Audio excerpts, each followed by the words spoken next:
Welcome to Move Daily Talks. Today, I'm welcoming award-winning dietitian Priya Tew. She specializes in eating disorder recovery and helping people heal their relationship with food, as well as also supporting people with IBS and digestive issues too. She runs Dietitian UK offering online clinic sessions and runs a 12-week eating disorder recovery course called The Recovery Tribe. Priya has authored 2 books, The DASH Diet and The Complete Low FODMAP Diet Plan, and also runs a Pilates studio as well. On top of that, she is mom to 6 children. This sounds like one busy lady. No doubt she has her habits dialed in. Would you welcome with me, Priya? Hello, everyone, and welcome to Move Daily Talks. I'm here with Priya Tew. She's a dietitian, and we're going to talk all about eating disorders, improving your relationship with food, really understanding what it means to have that good relationship with food. So welcome to the show. Thanks for joining us. Thank you for having me. I'm really excited. Yes. And so you're in the UK, That's right. UK based, and you run a clinic there, or what's your work there? Yes, so I'm an eating disorder specialist. I run a private practice, so I support people on a one-to-one basis, and I work with therapists and counselors, doing that kind of work. I also run a 12-week recovery course as well, where I work with people in community and we do group coaching, and that's quite exciting. And then I also do lots of other things as a dietitian. So I do brand work, I do quite a lot of social media, and I work as a media dietitian as well. So I pop up in publications and on the radio and on the television. Yeah, that sounds like you're busy. And you have 6 children, which you must have your habits really dialed in. Yeah, I'm lucky. My husband and I make an incredible team. So when one of us stops doing something, the other one picks it up, and we Yeah. kind of jut in quite nicely. Yeah, that's good. Okay, so in our company, Move Daily Fitness, we talk a lot about improving that relationship with food. Of course, we give people certain ways to help them reach their targets. So, a lot of nutrition coaching. And one of the things that we talk about quite frequently is this intuitive eating, this ability to really understand what's going on inside of yourself, to paying attention to your hunger and satiety levels. And then when you're sitting down at your plate and you're looking at your food, you're really tuning into yourself. Is that something that you focus on in your practice? Is that sort of how we begin to improve this relationship with food? Absolutely. So that's something that I wouldn't necessarily focus on with somebody who is in the early stages of recovery from an eating disorder. But I also work with people in terms of disordered eating and helping them do exactly what you said, heal their relationship with food and also with themselves. So this idea of really being mindful about your eating, connecting with your plate, listening to your body and tuning into those signals is so important. And the more work that we do on this, I think the better. So why is it so important? I think we've lost the connection Mm. with our bodies and with our signals. If you look at small children or at babies when they're weaning, you'll notice that they clamp their mouths shut when they've had enough, or they'll turn their face away. You know, I've got my youngest child is now 8, so not so young, but she is still very intuitive with the way she eats, and she literally won't eat anymore when she's had enough. And she'll be quite specific with the way that she eats. And it's really interesting to watch and see, and then think, how has our relationship with food changed as adults? We've got food just accessible everywhere. We've got advertising in our faces. You go onto social media and there's just food everywhere and adverts for things. And that really then affects how we connect in with our signals. So we're no longer just listening to whether we're hungry, thirsty, full, and what our actual body is telling us it wants and what's going to satisfy us. We're being taken over by all these other messages. Yeah. And so do you think that's work on our part to then enhance our intuition? Have we become sort of just, I don't know, like we're blank staring at the content in front of us and now we're mesmerized, almost just sort of not out of body experience, but we're no longer really paying attention to our own signals. I think we're just very easily influenced by what we see. So, as Yeah. soon as you see people advertising a certain brand of milk, you're like, oh, maybe I should be using that. Or you'll see somebody eating in a certain way and think, well, that's the best way to eat. And I see this in my clients all the time. They'll come to me and it will be just after a certain trend has actually hit the media or the social media. And they'll be like, oh, I've started doing this because everybody else is doing it. So it must be the best way to eat. And Yeah. sometimes that can be right. But what it does mean is that we actually lose the art of connecting into what do our bodies need. And whilst there can be trends and different products coming along, they're not always what we need in that moment. So I encourage people to really try and do body scans and to really think about, right now, it's meant to be lunchtime. How do I feel? What is my body telling me that it wants? And if I feel like, I'm going to make a salad, what am I going to add to that for it to be satisfying and nutritious so I don't leave the meal going, well, that was a bit boring. Perhaps I want something else now. And I think we lose that art when we stop really focusing on what we're doing and listening to our bodies. Yeah, I would agree with that. I would love to hear sort of what a step by step of a body scan might look like for us. So a step-by-step body scan, I would say firstly, make sure that you feel connected. So that means you've got your feet perhaps flat on the floor. You can feel what you're sat or you're stood on. You've maybe got a connection with your hands. The body feels safe and it feels grounded. There's nothing worse than feeling like you might overbalance, for example. And then I encourage people to always start with some restorative deep breaths. So that means breathing into the diaphragm and then breathing out. I can't help but do it as I say it. Yeah. So getting that breathing going, that helps us to calm our nervous system. And one of the other reasons I think we've lost this connection is our nervous systems are overstimulated. Life is too fast and too busy, and we don't get those moments to really calm our system down and down regulate. So we do that breath work.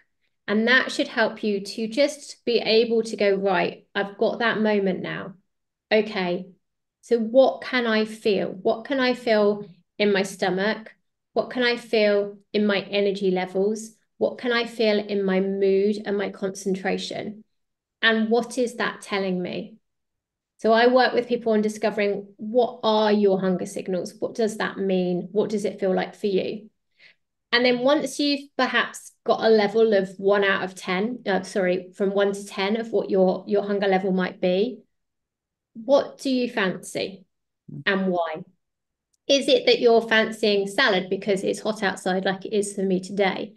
Quite often I fancy something warm at lunchtime. So, I'll warm something up. I'll have something ready to go in my fridge. Is it that you fancy something salty or something crunchy or something crispy? What is it that you're actually desiring and that you're fancying? Because often our bodies will tell us what type of nutrition they need. And then how are you going to then make that satisfying? So I encourage people to just take a couple of minutes to just pause. And I think that's the main thing, pausing before you dive into that food preparation. Yeah. What if you feel like you're fancying hypercaloric treats and sweets all the time? What do you, how do you work with that? So I think that I would encourage people to not cut those out of their diet. I don't believe that anything should be cut out. Agreed. Foods can be part of our diet, and there is a role for those foods. They bring us pleasure, they bring us satisfaction. I'm somebody who quite often fancies a bit of chocolate after my lunch. So I go for it, I plan it in, I know that I'm probably going to have it, and it's absolutely fine. If you're fancying them all of the time, then I'd think, well, what else is missing in your diet? Because sometimes you're fancying those foods because your body is not getting enough routine and regular eating. Perhaps you're cutting carbohydrates out, for example, which the body's energy source. And therefore, because it's not getting enough carbohydrate, it's leading you to crave sugar later in the day. Or is it that you're going too long between meals and getting too hungry, which again drives that strong sensation of, I really need sugar right now. So it's going all the way back to basics. Have you done some work or have you looked in the role dopamine plays in our desire and cravings for these high sugar, high fat foods and how we sort of get into this loop of going back to it to get that dopamine rush when we consume it and then we're chasing the loop. What do you think about that? So I think there's definitely a reward pathway, and it's very easy to get drawn into that. And then it's really hard to break the cycle.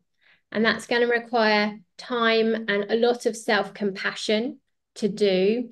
Because, I think some people beat themselves up and say, well, why can't I do this? Why can't I break this? Well, you've got stuck into that reward cycle. So I think it's key to explain that to people.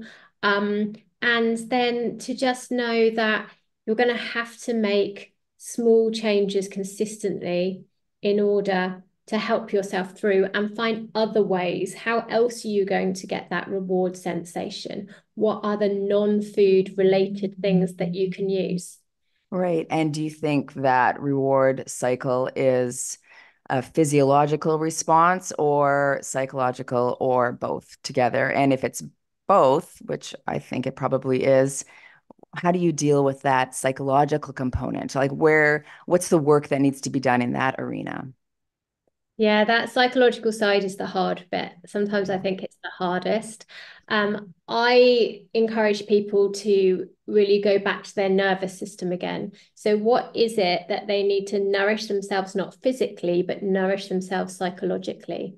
So, I do a lot of work with people around using things like feeling wheels to discover what is it you're feeling and how can you meet that feeling that isn't food, for example. What are your unmet needs? So is it that you're feeling lonely and isolated, or that you're feeling overly criticized, or that you're criticizing yourself all the time and blaming yourself for things? And then food is becoming your coping strategy. And so I think it's really trying to go deep into that work with somebody who's talking you through and guiding you. And as I said before, this is going to take a lot of self-compassion and a lot of kindness towards yourself as you do this work. But it's so important to do it. When you can come through the other end and be able to identify in yourself, oh, look, one of my thinking styles is I catastrophize. I blow things out of proportion. So this week in my house, the washing machine is broken and it nearly turns into the end of my world. In actual fact, it's not the end of the world. I've got friends with washing machines. I can get it fixed. It's absolutely fine. But I was instantly able to call that out in myself and say, right, you're catastrophizing, Priya. This isn't going to help you. It's going to turn into a blame cycle. What is a better way of thinking about this, and what coping strategy can you use right now? So I think doing that type of work is really, really key, because it can move you away from using food as your coping strategy towards a healthier one. Right. Yeah, I totally agree with that. And in your practice, then, do you see people? I'm sure that you can identify that it is a psychological component that's driving them towards eating. And, I find that people will come to us and they just want diet and exercise. They want a diet. If they could just have the perfect diet, then they would lose the weight and then they would be okay. And when you peel back the layers of the onion, it is that psychological component that's driving them toward this overeating or undereating or whatever the behavior is. And until that is explored, I find that like the diet, who cares? It doesn't work. It won't matter. You'll just be back in this same spot again next year. Yeah, I totally agree. And I think, if I do get somebody come to me for whom actually they did just need the nutrition info and they go away and they change and it's all sorted, that's very, very rare. And it's also a massive relief. I'm like, oh, if only everybody could be like this, this would make my job so much simpler, but maybe a bit boring. As a dietitian, I'm not just dealing with food, I'm very much helping people explore the psychology of food. What does food represent? Why is it so important to you? What does it mean? How does it make you feel? And how else are we going to meet those needs if food is an issue for you? Yeah, it is so much inner work. And really, what I hear you saying in this past few minutes is that it's it's really understanding ourselves. So paying attention to that intuition, acknowledging your feelings, acknowledging if you're hungry, sad, depressed, scared, anxious, whatever it is. But when we don't take those moments to check in with ourselves, how will you know? You'll just go again, you'll go from A to B, you'll be mindless. You won't know how you got there, but you're there, and all of a sudden you're eating more than you wanted to.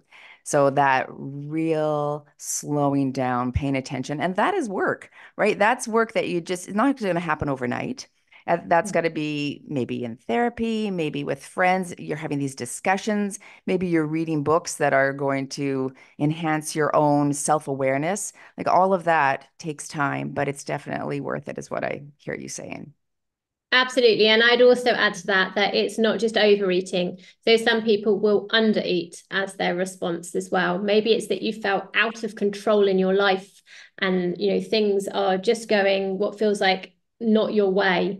And you turn to food as a coping mechanism. And that turning to food may not be overeating. It might actually be that you are restricting and that you're controlling your intake.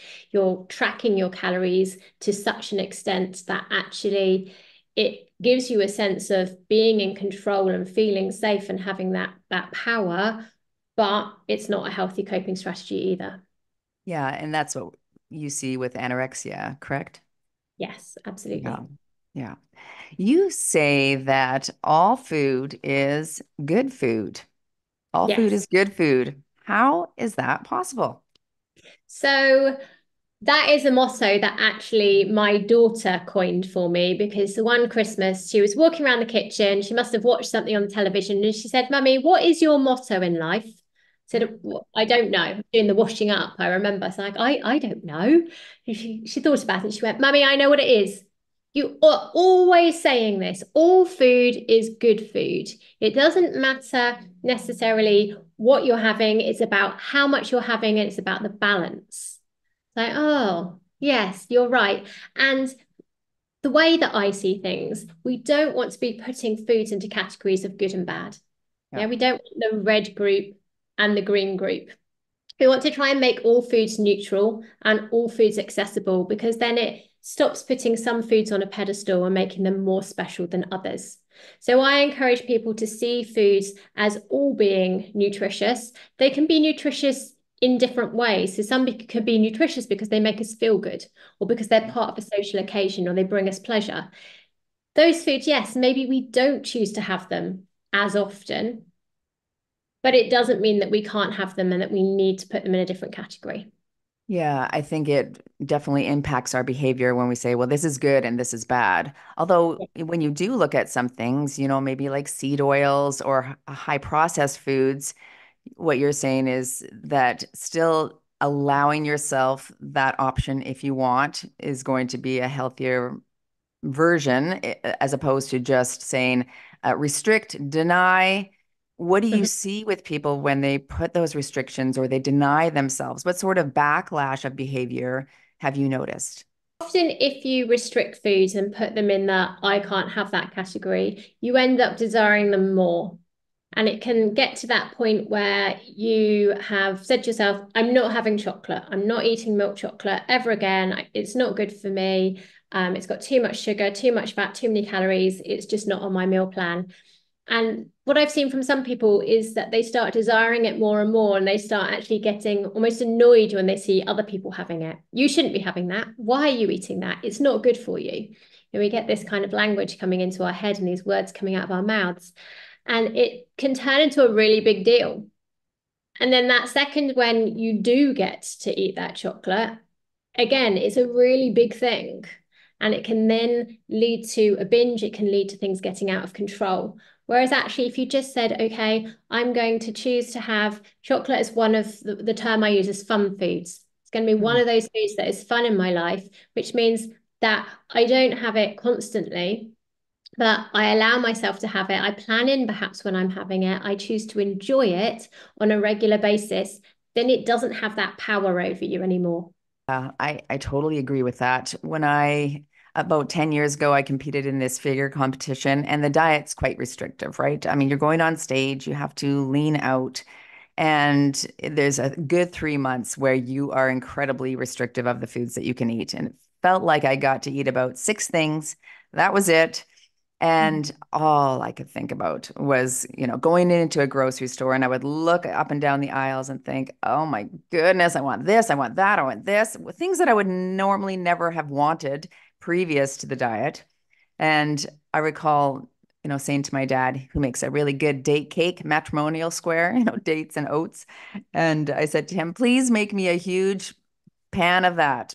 As soon as I'm done my competition, I am eating that. And he made it for me. I came home, I ate the whole thing, right? So no balance, no, portion control. It was like, let's eat this whole thing, get sick. And I thought anytime I walked into the grocery store after that competition was over, I thought the world is my oyster. I could have anything and everything that I want. And I say I overdid it, right? So I was really, really lean. And then I gained weight back because I had done that restriction. And at that time, I vowed, I'm like, I will never go on a restrictive diet again. Never, never. I thought about doing a competition post, in the subsequent years. And then I'm like, I can't do that again. It is way too challenging to mentally just take out multiple food groups and not have that balance. So I'm with you. Like in my everyday life now, I'll have a chocolate chip cookie or a cinnamon bun if that's something that I'm craving. But it really, truly is about that like 80-20 principle where I'm allowing those treats to be a part, but I'm also focused on how do I want to feel? How do I want to show up? What are my targets for my life and longevity? So Yeah. focusing on those things mean that my food needs to be balanced. It needs to have lots of dense micronutrients. It means that I have to have high fiber so I can have good gut health and a high protein so I can have big muscles. So I think, thinking about food in that regard and not being that restrictive is an important point. So thanks for making that. Yeah. One of the things I quite often ask people to think about is if you are bringing those foods back into your diet, then you may find that you do overeat them for a season. Yeah. So say you haven't allowed yourself biscuits and they're there and you just said the same thing. You might end up overeating them for a while, but that will die down. And it's this principle known as habituation. So you get used to that food always being there. So therefore, you don't have to eat it all in one go or it become a really, really big deal in your life. And the other thing I say to people is, think about how does the food make you feel if you overeat it? The classic example in our family is I have a very intuitive teenager. She's the kind of teenager that now will take herself off to journal without anyone suggesting it. And she does meditations and like she's just that kind of person. It's brilliant. And her example around intuitive eating and thinking about foods that make her feel good and foods that don't so much is when she once had 4 servings of Eton mess. So Eton mess, if you don't know, is a meringue with cream and fruit. So It's very good. rind with, sorry, what is it? Meringue. Meringue. Okay. Like egg white meringue with cream and fruit. Yeah. Okay. Like pavlova, I think we call it. Yeah. Yeah, Okay. yeah. But it's crushed up. It's a crushed Yes. up version. So we were at a family event and she said to me, and I was encouraging her to be intuitive with her eating. And she said to me, Mummy, I've had some of this. Can I have some more? And my phrase that I've always used for my children is, what does your tummy say? Mm. She said, my tummy says yes. So she went and had another portion. And then she came back and she said, Mummy, can I have some more? And I was like, what does your tummy say? She said, my tummy thinks yes. That's like, okay. And so she ended up having 4 servings and then was sick later on. And actually, whilst that may not have been the best parenting on the one hand, what it's actually done is it's given her this reminder that if I eat too many sweet foods like that, it does not make my body feel good. I need to have that balance. And that is like her example. She's now about 10 years older and she still reflects on that. So I think, reflecting at, has there been a point in your life where something like that has happened that you can relate to, where you've overindulged and actually it didn't make your body feel great and you craved vegetables the next day, for example. And that helps us to tune into the fact that our bodies need all the really nourishing great, healthy, balanced approach to eating. And then those fun foods are something to have in moderation, but to still include them now and again. Yeah, and if only we could remember that, like if only we could remember the feeling that we had when we overate X, Y, and Z or overdrank or whatever else, but we don't. Sometimes it's like we have to learn the lesson and sometimes we can't. And do you think that is because perhaps what has driven us to eat or overeat that in the first place hasn't been explored? Yes, quite possibly. I think a lot of the time with emotional eating and overeating and binge eating, it can come from a place of deprivation. And that's not necessarily deprivation of food, it's a deprivation of something. So Mm. maybe that's emotional support or knowing how to deal with a big uncomfortable feeling or being deprived of company or sleep. There's so many different reasons, or a deprivation of balance in your diet. So I think doing that really deep work where you take time to reflect, and that reflection can come after an overeating occurrence or an undereating occurrence. Why did I do that? What was really going on for me in that moment? And that's doing this work without blame, without judgment, but just from the word I love is curiosity, just being Mm. curious. Why did I do that? Why did I respond in that way? What was going on? And what would have helped me at that point? What could I have done that would have been helpful? Because we all want to learn from our mistakes, don't we? We want to learn and better ourselves and move forward. And I think that's one of the good ways of doing it. Yeah, I think you hit the nail on the head there with the uncomfortable feelings, right? Those rise up. We don't want to sit through that. We don't want to feel those things. And so often we can mask that with something that tastes good in our mouth, right? We can mask that with distracting ourselves with social media. We can mask that with a binge of Netflix. And I think growth comes where we just begin to explore or sit with those feelings. And it's so hard. I find it so challenging myself uh, because it's painful almost like in your body. You can feel that it's painful to be uncomfortable with the feelings. But I agree that is the work. If we could just recognize that this too shall pass, their feelings, but tuning in and asking yourself what you need, how coming with curiosity and compassion, right? Of course, I feel this way. This makes sense. This happened. And so it makes sense that I'm anxious right now, or it makes sense that I feel sad right now. What can I give myself that is, yes, not food? I love that. So let's talk about what are the keys to a nutritious diet. When you are speaking with clients, what are the elements that you would love for them to include in their diet? I think healthy eating is quite simple when it comes down to it. And Mm. we tend to overcomplicate it or be constantly looking for a new way of doing things. And actually, it is just the simple components of making sure that you're having plenty of fruit and vegetables in your diet, that you are including whole grains as much as possible, but a mix of whole grain and white carbohydrates sometimes as well, that you are having lean protein at each meal and possibly at some snacks. You're meeting those protein needs for your body, that you're including healthy fats that are good for your heart, such as olive oil and avocados and nuts and seeds. You're getting the variety of all of those food groups and then that dairy group as well, meeting your calcium needs within that. So making sure that you're getting that balance.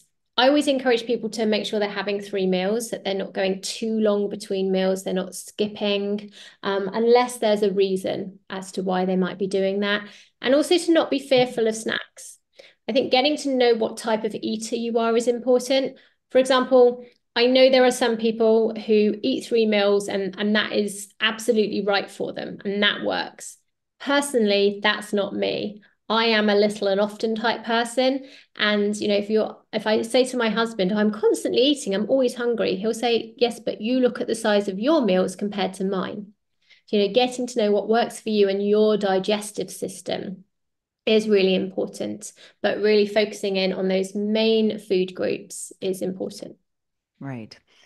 If we had a friend or someone close to us, or maybe it's ourselves, who we notice maybe have some disordered eating Mm. habits, how do we approach a dietitian about that? Or what could we say to them to maybe get them help for what they're going through? A lot of people who I work with, and I'm thinking more of midlife women who are suffering from disordered eating or an eating disorder, they will say that the reason they sought help is because somebody else mentioned it. Hmm. Somebody noticed and called it out and had a conversation with them. So I would say not to be fearful about actually bringing it up, because some people are thinking that they're absolutely fine. And until somebody has that conversation of saying, "Oh, I've noticed that you're struggling with your eating," or have you thought about getting some help for your nutrition? Until somebody has that conversation, they don't necessarily see that there's an issue. Do you see a bump in disordered eating in midlife? Is that what you're referring to? And Yes. why would that be the case? I don't know if we specifically know why it's the case, but we do see peaks also around puberty. And so in my mind, I'm thinking that midlife peak is possibly perimenopause. It's the change in how your body's working, how it's feeling, what it's doing for you. But also life can change around there. And we know that eating disorders and disordered eating can be triggered by changes in life circumstances. So perhaps that's a career change, it's a relationship change, it's children getting older and leaving home and going to university. It could be all kinds of things. So I think there's a variety of different elements that play there, but certainly that's a reflection on what some of my clients have presented with. And do you see that? So if someone does struggle with it in midlife, is that someone who has also maybe had bumps of it along their, life? Mm.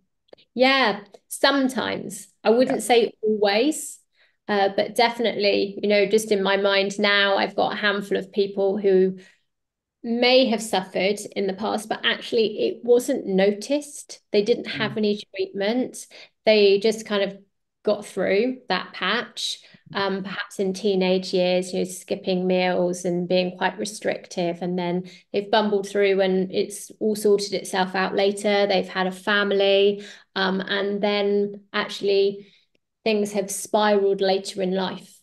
So I Mhm. think for some people it is that they've had that disordered patch earlier. For other people, it is they've had an actual eating disorder. And for other people, they'll be saying, actually, no, this is the first time anything like that. This has actually come out in me. It's the only time that this has happened. And it's really surprising. So looking forward, what sort of trends or what are you getting excited about in terms of what's happening in the dietitian world? Dietitian world is quite a small world, I must say, to start with. I think one of the things that has been really exciting for me has been the ability to take things online. And I think, access to treatment and access to support has been quite limited in the past, specifically for eating disorders and disordered eating help. And so having people who are working online is really, really great. I've literally just about to finish running my 12-week recovery tribe course, and I've done all of that online. And I don't think I would have been able to offer that support to, well, definitely not to the same group of people if I'd done it in person, because they live all over England and the UK. So that I find that really, really exciting. I think one of the things I'd love to see happening is for dietitians to step up and see themselves as the expert in nutrition, because there's a lot of other voices in the nutrition world that are crowding in and giving out misinformation. So I guess I'm not necessarily excited, but what I want to see is for that misinformation to be squashed, and for the people who actually are the experts and have done the degree and the training to be able to step in and say, actually, no, we're the ones you should be listening to. Make sure you get your nutrition advice from a really credible source. So that's what I'd like to see happen. Yeah, it is really polarizing online, isn't it? When you go on social media, it is this way or that way. And then the comments are all, you're wrong. Like, how do you deal with that?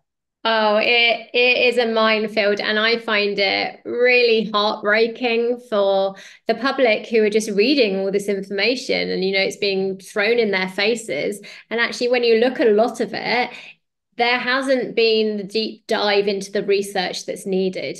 As a nutrition, as a healthcare professional, I have to go and look at the evidence. That's the only way I know to give advice, is to really check it out. Is this tested? What's the information we've got? We can't just be making things up and calling things out willy-nilly. And a lot of the times when things are called out, it's a little piece of information that has been pulled out of a study and then extrapolated and made so big. And when you go back to the research, it's not actually what it meant at all. So I would urge people to just be really careful about when they're making changes to their diet, where they're getting that information from. If you're cutting things out or changing over because an influencer has said it, then I would probably say, take it with a pinch of salt. Yeah.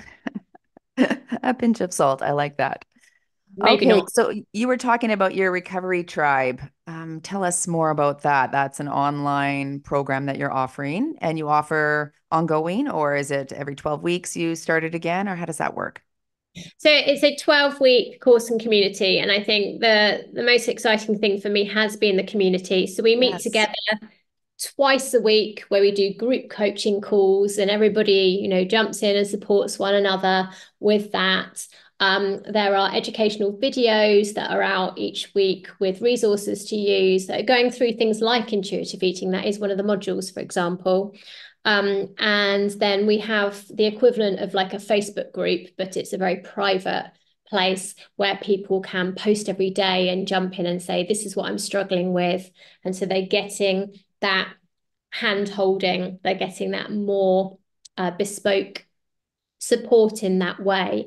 And I've just found it really, really lovely to see how, when you're struggling with something like an eating disorder, you can feel on your own. You can feel like nobody else knows what you're going through. Nobody else understands what's in your head at that moment, because largely it makes no sense.